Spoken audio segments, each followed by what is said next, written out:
Welcome to Boots on the Ground, everybody. Last week, for those of you that did not want to watch an hour and a half of the presidential debate, and then, because I hate myself just a little bit more, I watched it again and pulled out snippets that I think matter to veterans. And you know what? So I'm going to do my spin on here. So we're going to be talking about the VA, foreign relations, including Afghanistan, Ukraine, Israel with Hamas, and then that losers and suckers comment. Our veterans are on the street. They're dying because he doesn't care about our veterans. He doesn't care. He doesn't like the military at all. And he doesn't care about our veterans. Nobody been worse. I had the highest approval rating for veterans taking care of the VA. He has the worst. He's gotten rid of all the things that I approved. Choice that I got through Congress, all of the different things I approved, they abandoned. We had by far the highest, and now it's down in less than half because he's done all these great things that we did. And I think he did it just because I approved it, which is crazy. For example, veterans are a hell of a lot better off since I passed the PACT Act. 1 million of them now have insurance, and their families have it. Their families have it because what happened, whether it was Agent Orange or burn pits, they're all being covered now. And his group opposed that. We're also in a situation where we have great respect for veterans. My son spent a year in Iraq, living right next to one of those burn pits, came back with stage 4 glioblastoma. I was recently in France for D-Day, and I spoke all about those heroes that died. We've done more for veterans than any president has in American history. And they now are in their family. The only sacred obligation we have as a country is to care for our veterans when they come home and their families and equip them when they go to war. That's what we're doing. That's what the VA is doing now. They're doing more for veterans than ever before in our history. First up was the VA.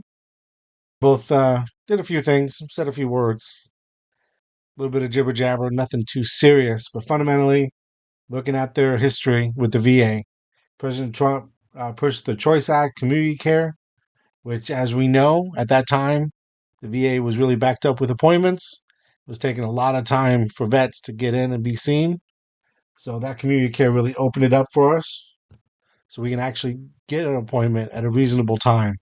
I just used community care a few months ago to get seen at dental because the dental at my local VA was backed up and kept pushing the appointment back. Next, Trump also did the Forever GI Bill for a lot of us that had issues using it at some of those colleges that we shouldn't have, or we didn't use it fast enough. This gave us that ability to use it a little bit later as we got our lives together and thought, hey, might as well go to school. Hey, BH is really high. I guess I'll go to school if you pay me over $2,000. Sounds fair. Moving on for President Biden, he did do the PACT Act, as we know. That took a lot of time. Had to get the math, get all the presumptive stuffs, figured out. And so that is helpful. That's bringing a lot of veterans to the VA to actually start being seen. I did a video on the PACT Act the other day, so check that one out. I put up a note. So yes, both of them have done things, but we know, they just signed it. This was done by veteran groups. This was done by veterans working with VFW, DAV, and more, working with congressmen, senators to put these things together to get it signed. Yes, they're the ones that signed it, so they get to say they did all the work, but we know they're just the signature at the top. I went to the World War II cemetery, World War I cemetery he refused to go to. He was standing with his 4-star general, and he told me, he said, I don't want to go in there because they're a bunch of losers and suckers. My son was not a loser, was not a sucker. You're the sucker. You're the loser. President Trump? First of all, that was a made-up quote, suckers and losers. They made it up. It was in a third-rate magazine that's failing, like many of these magazines. He made that up. He put it in commercials. We've notified him. We had 19 people that said I didn't say it. And think of this. Who would say I'm at a cemetery or I'm talking about our veterans? Because nobody's taken better care. I'm so glad this came up, and he brought it up. There's nobody that's taken better care of our soldiers than I have. To think that I would, in front of generals and others, say suckers and losers. We have 19 people that said it was never said by me. It was made up by him, just like Russia was made up. He made up the suckers and losers, so he should apologize to me right now. Yeah, the 4-star general standing to your side who was on your staff who said you said it, period. By the way, when I said suckers and losers, he said he acknowledged after that he fired that general. That general got fired because he's the one that acknowledged that that's what he said. He was the one standing with Trump when he said it. Just to go back, the general got fired because he was no good. And if he said that, that's why he made it up. But we have 19 people that said I didn't say it, and they're very highly respected, much more so than him. This one was real interesting. And I bet for the most of you out there, if you like Trump, you're like, he didn't say it. If you don't like him, you're like, he totally fucking said it. All right, so we're really fighting amongst ourselves within the way that you feel about a human being. Let's dig in, see what we can do. Said it. Read the articles, went digging. It was Marine General John Kelly. He was the chief of staff at the time. He's the one that said he said those things. As a Marine General, he surrounded himself with a bunch of Marine generals, and slowly but surely they all went away. That tells me two things. Number one, President Trump likes a bunch of yes men around him, and Marine generals are not yes men. Number two, a bunch of Marine generals know how to fight a war and do some great things, but maybe not how to be politicians in dealing with the fuckery that goes around in Washington. So I don't know which one it was. I'm not in the know, but that's what I say to that. Didn't say it. We got all sorts of humans. Trump said 19. I read a few articles. I got a couple humans that I do not know, but the different directors and the different press secretaries and the people that work for Trump that says that he never said it. So you're going to believe? That's up to you. On the other side, back to, did he say it? Trump makes offhand mean comments all the time. We know what he said about McCain. Like, if he doesn't like you, if he doesn't agree with you, he's generally going to be mean to you. So he will make those comments all day long. If you pull enough little comments out, you can totally get suckers and losers from something that he said. On to the other side, as a standing president, involving memorial and doing these events, it is hard to believe that he would verbally attack members of the U.S. military. But as always, I can't say he did, can't say he didn't. You got to make that decision for yourself. Jumping into foreign affairs, veterans, this means a lot to us. We've been all around the world in some of these fine places, and so I know it's important. They both really jumped around within the topics, so I've kind of kept it together, moved some things in. So this one will be a little bit long, but stay till the end. They're hitting on Ukraine, NATO, Israel, and Afghanistan. And I got some interesting things to say at the end with the knowledge that I was actually working in Afghanistan as a contractor, redeploying equipment and personnel, and also working with closing down some of the smaller bases. Let's move to the topic of foreign policy. I want to begin with Russia's war against Ukraine, which is now in its third year. Former President Trump, Russian President Vladimir Putin says he'll only end this war if Russia keeps the Ukrainian territory it has already claimed and Ukraine abandons its bid to join NATO. Are Putin's terms acceptable to you? As far as Russia and Ukraine, if we had a real president, the president that was respected by Putin, he would have never invaded Ukraine. A lot of people are dead right now, much more than people know. They talk about numbers. You can double those numbers, maybe triple those numbers. He did nothing to stop it. In fact, I think he encouraged Russia from going in. I'll tell you what happened. He was so bad with Afghanistan. It was such a horrible embarrassment, most embarrassing moment in the history of our country, that when Putin watched that and he saw the incompetence, that he should have fired those generals, like I fired the one that you mentioned. And so he's got no love lost, but he should have fired those generals. No general got fired for the most embarrassing moment in the history of our country, Afghanistan, where we left billions of dollars of equipment behind. We lost 13 beautiful soldiers, and 38 soldiers were obliterated. And by the way, we left people behind, too. We left American citizens behind. When Putin saw that, he said, you know what? I think we're going to go in and maybe take this was his dream. I talked to him about it, his dream. The difference is he never would have invaded Ukraine, never. just like Israel would have never been invaded in a million years by Hamas. You know why? Because Iran was broke with me. I wouldn't let anybody do business with them. They ran out of money. They were broke. They had no money for Hamas. They had no money for anything, no money for terror. That's why you had no terror at all during my administration. This place, the whole world is blowing up under him. President Biden? I've never heard so much malarkey in my whole life. Look, the fact of the matter is that we're in a situation where, let's take the last point first. Iran attacked American troops, caused brain damage for a number of these troops, and he did nothing about it. Recently, not when he was president, they attacked. He said they're just having headaches. That's all it is. He didn't do a thing when the attack took place, number one. Number 2, we got over 100,000 Americans and others out of Afghanistan during that airlift. Number 3, we found ourselves in a situation where, if you take a look at what Trump did in Ukraine, this guy told Trump, do whatever you want, and do whatever you want.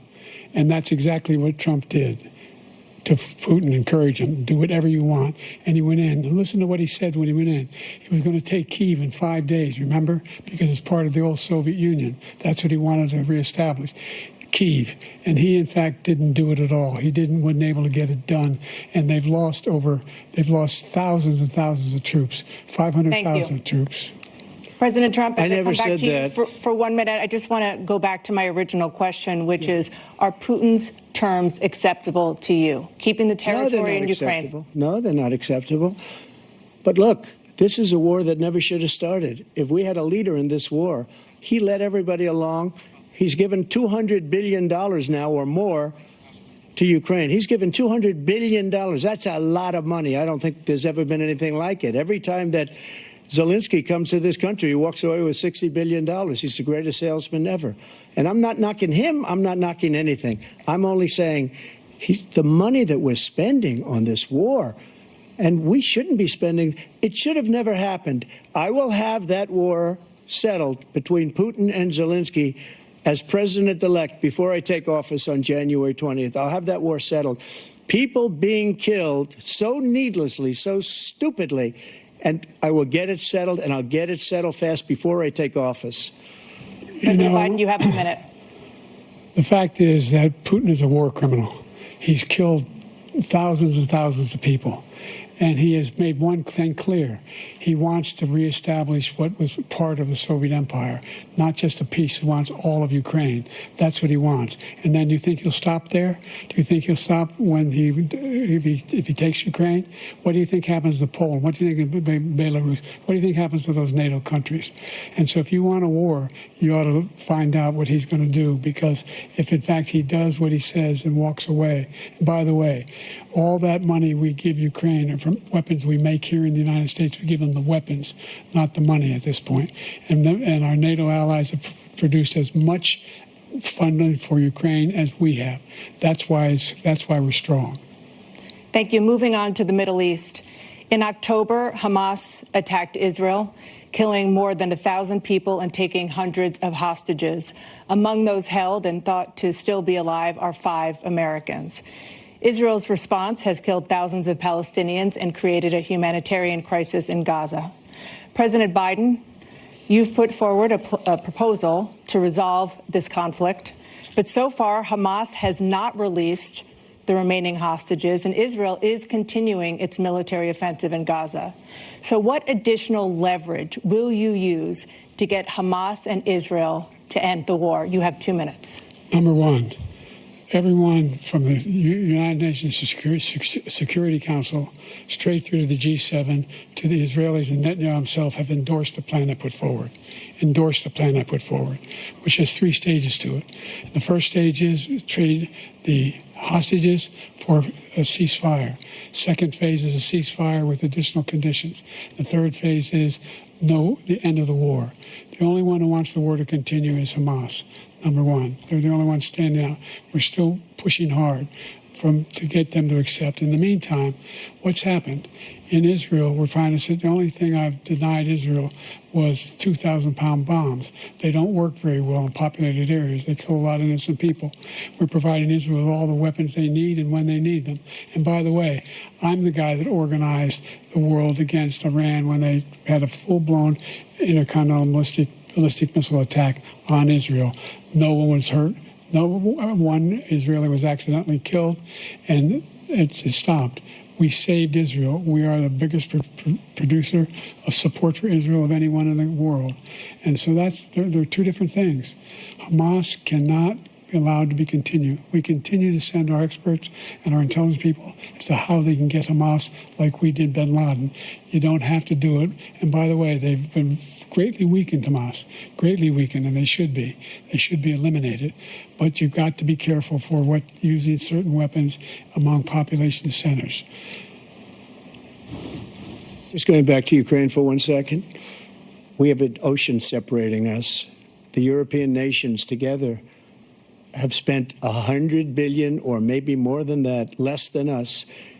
Why doesn't he call them and say, you got to put up your money like I did with NATO? I got them to put up hundreds of billions of dollars. The Secretary General of NATO said Trump did the most incredible job I've ever seen.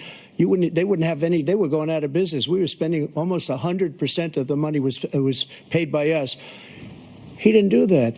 He's getting all. You got to ask these people to put up the money. We're over $100 billion more spent, and it has a bigger impact on them because of location, because we have an ocean in between. You got to ask them. As far as Israel and Hamas, Israel's the one that wants to go. He said the only one who wants to keep going is Hamas. Actually, Israel is the one, and you should let him go and let him finish the job. He doesn't want to do it. He's become like a Palestinian, but they don't like him because he's a very bad Palestinian. He's a weak one. President Biden, you have a minute. I've never heard so much foolishness. This is a guy who wants to get out of NATO. Are you going to stay in NATO? He's going to pull out of NATO.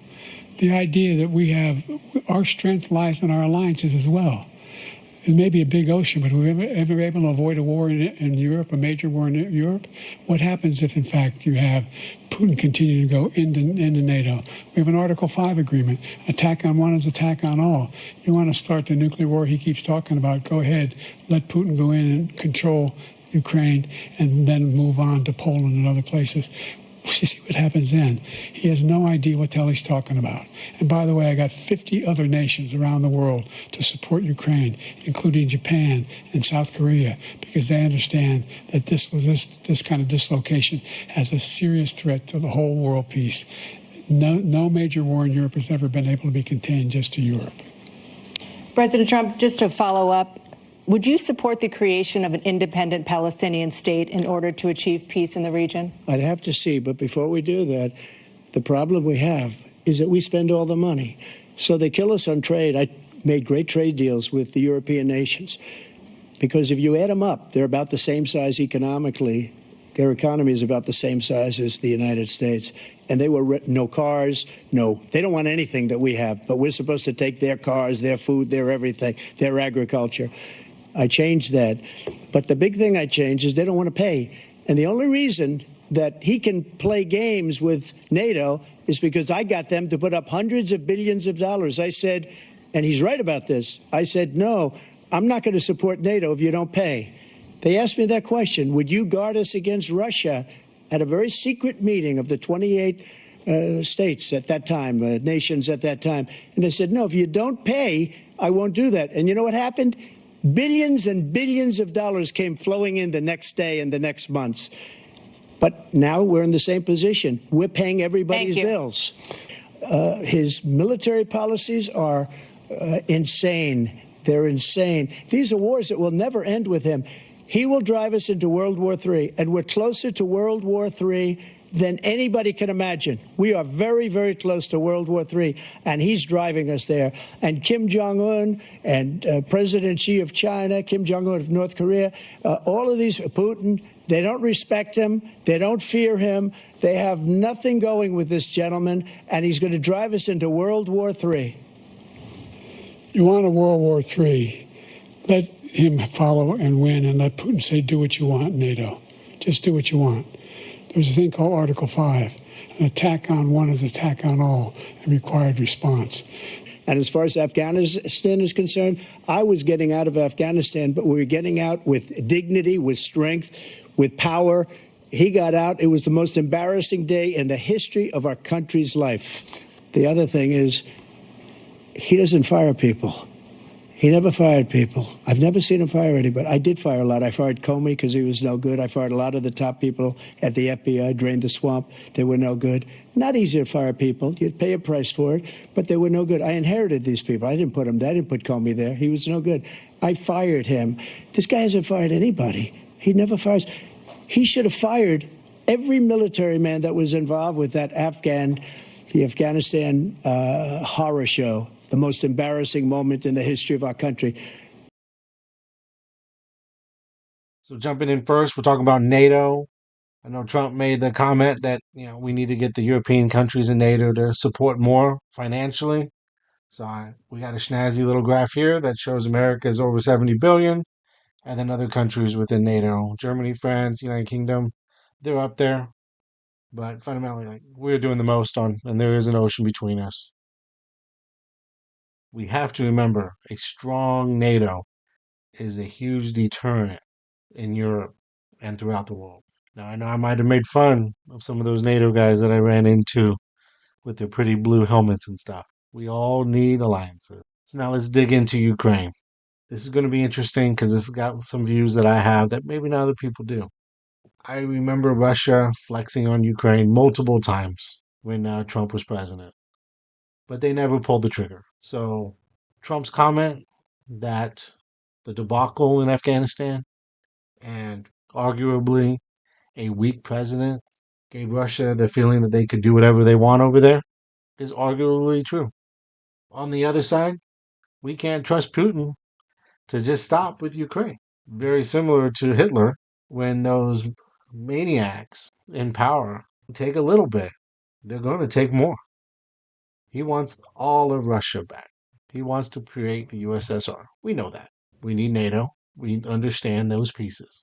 If we get him a little piece, he will take more later. There's going to be some tough decisions to be made for whoever is president come next year. All right, for Israel, we understand this a little bit more than a lot of Americans. A lot of Americans, they live the dream. They haven't seen war. They haven't seen death. They think it's a problem when they're out of their fucking coffee at Starbucks and they have to get something else. Like, they don't understand what it's like. But we've seen it. And some months ago, they got attacked. Why they got attacked, who helped them, who funded, all of those pieces. There's some comments in there.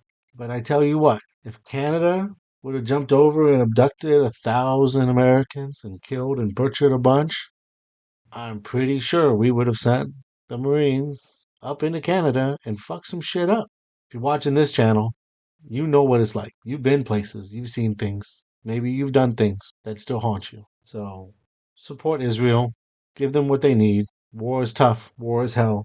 Let's do what we can to make sure to lessen, civilians being injured. Bad things can happen. Let's continue to support Israel. Like I said before, allies are key. Finally, getting into Afghanistan. A lot of you guys don't know, my job in the Marine Corps for 20 years was moving people and things throughout the planet. And then when I got out, I decided to do that as a contractor. And I did that in Kuwait for about a year. And then I did that in Afghanistan. I was in Kandahar, Afghanistan in 2019 to 20. Redeploying, deploying.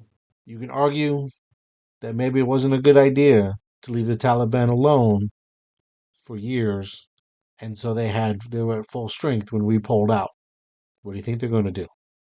Come April of 2020, with the COVID debacle going on, I got sent home, which was nice because I got to be with my grandson. But other people had to close out. But I can tell you in the aftermath, it did not go well. Should Biden have fired some generals with that debacle? Not if those generals told him that the Taliban was advancing, that the Afghan army had some issues. What was the right move? What should have happened if none of it was working? Should we have paused? Or did we have to do that date? We didn't have to do that date. That we could have paused. We could have waited. We could have taken more time. So the question lies, was it a military problem or a politician problem? Politicians set a date, they wanted to get everybody out. Media pushes that, want to get everybody out of the country, push through, make it happen. There is no doubt that those generals were briefing, talking about what the issues were with the redeployment and what's going to happen to the country, because it was easy to see. And then when the day comes, it's a clusterfuck, and Marines and sailors die. Some that weren't even in the country in the first place. We had to send people back because they messed it up so bad. Biden messed it up. You want to blame Trump because he started it and he made the deal with the Taliban without having their Afghan army in there? Sweet. Blame him. But in execution of that mission, Biden messed it up. Because the only way I believe that he didn't mess it up, if he would have fired 3 or 4 generals up and down the chain of command for not telling him what was going to happen. All right, last thing here is their 2-minute outro. I didn't make any snippets of this. This is just their full jibber jabber of what they really kind of finished off with. And then I'll give my little wrap up at the end of this. Toss. We're going to begin with you, President Biden. You have 2 minutes. We've made significant progress from the debacle that was left by President Trump in his last term. We find ourselves in a situation where, number one, we have to make sure that we have a fair tax system. I ask anyone out there in the audience or anyone out watching this debate, do you think the tax system is fair? The fact is that I said nobody even making under $400,000 had a single penny increase in their taxes, and will not. And if I'm reelected, that'll be the case again. But this guy has increased your taxes because of the deficit. Number one, he's increased inflation because of the debacle he left after the way he handled the pandemic. And he finds himself in a position where he now wants to tax you more by putting a 10% tariff on everything that comes into the United States of America. What I did, when, for example, he wants to get rid of the ability of Medicare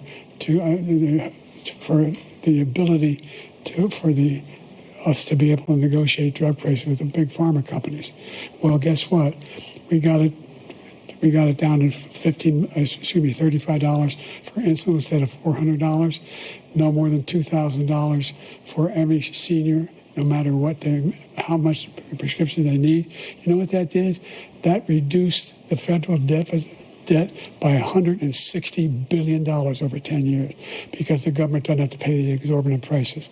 I'm going to make that available to every senior all along. It's happening now, and everybody in America. He wants to get rid of that. I'm going to make sure that we have child care. We're going to significantly increase the credits people have for child care. I'm going to make sure we do something about what we're doing on lead pipes and all the things that are causing health problems for people across the country. We're going to continue to fight to bring down inflation and give people a break. Like so many politicians, this man is just a complainer. He said, we want to do this, we want to do that, we want to get rid of this tax, that tax. But he doesn't do anything. All he does is make our country unsafe by allowing millions and millions of people to pour in. Our military doesn't respect him. We look like fools in Afghanistan. We didn't stop Israel. It was such a horrible thing that would have never happened. It should have never happened. Iran was broke. Anybody that did business with Iran, including China, they couldn't do business with the United States. They all passed. Iran was broke. They had no money for Hamas or Hezbollah, for terror, no money whatsoever. Again, Ukraine should have never happened. He talks about all this stuff, but he didn't do it. For 3.5 years, we're living in hell. We have the Palestinians and we have everybody else rioting all over the place. You talk about Charlottesville.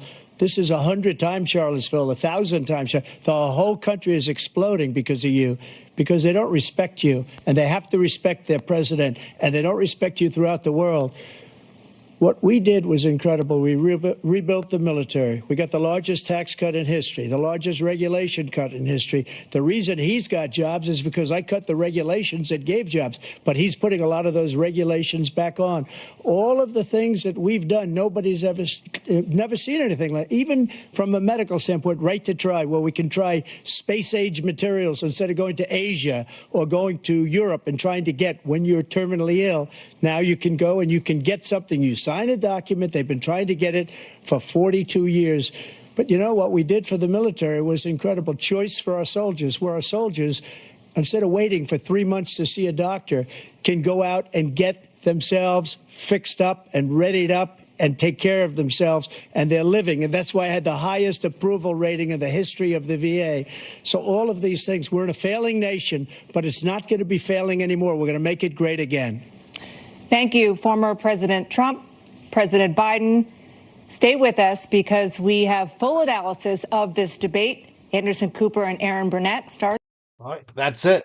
That was the end. I tell you, watching this really got to thinking to myself is like, how the fuck did we get here with these two guys? How are these two the only people that can be president right now? And I know we got Kennedy on the side. He didn't get enough votes to get a percentage to get up in there. But like, what is the media and the powers that be doing to us Americans, veterans? They're saying that these are the two best humans to be president. There were some good, moderate conservatives that were going that could have been better. And I know the DNC and Democrats couldn't put anybody up against him because he's the president. So, like, outside of him tapping out 6 months ago, they had no choice. They had to just stick with the horse they rode in on. Wrapping up, Biden did get some zings in on Trump with the felon, and then the suckers and losers, and then even involving his son Beau, who served. But don't worry, because Trump into the foreign affairs collapse that's been going on for the last few years. If you disagree, if you saw it a different way, if you thought I might have put in some other items and not just these ones, leave a note. Maybe I'll do an added video, or at least, I'll reply. Gonna be out.